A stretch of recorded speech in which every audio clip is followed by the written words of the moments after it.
अक्सर लोगों का क्वेश्चन है कि विजिट वीज़ा अप्लाई करने के लिए हमारे पास कितनी बैंक स्टेटमेंट होनी चाहिए। कोई कहते हैं कि हमारे पास 30 लाख होनी चाहिए, कोई कहते हैं 40 लाख, कोई कहते हैं 50 लाख की बैंक स्टेटमेंट होगी तो आपका वीज़ा लग जाएगा।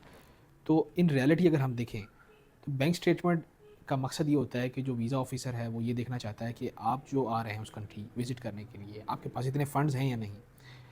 उसमें आने जाने की टिकट का ख़र्चा, इसके अलावा होटल का ख़र्चा, खाने का ख़र्चा। तो ये अगर आप देखें ना, अगर आप अमेरिका भी जाते हैं या न्यूज़ीलैंड जाते हैं जो सबसे दूर पड़ता है हमें, तो आपका मैक्सिमम खर्चा जो है वो 8 लाख होता है, ठीक है? आने जाने का टिकट, रहना रहना, खाना पीना, 10-15 दिन के टूर का। तो 8 से 10 लाख की अगर आपके पास स्टेटमेंट है तो ये इनफ होती है किसी भी विजिटर वीज़ा के लिए। ये नहीं कि आपके पास 20 लाख 25 लाख होनी चाहिए। हाँ, जो वीज़ा ऑफिसर रीज़न लिखते हैं कि भाई आपके पास फंड इनसफिशिएंट है, तो लेकिन एक्चुअली रीज़न ये नहीं होती। एक्चुअली रीज़न यही होती है कि आपकी ट्रैवल हिस्ट्री नहीं होती। उनको लगता है कि आप जेन्युइन ट्रैवलर नहीं हैं। रीज़न वो ये लिख देते हैं कि आपके फंड्स जो है इनसफिशिएंट है, लेकिन एक्चुअली तौर पर रीज़न ये होती है कि आपके पास ट्रैवल हिस्ट्री नहीं होती।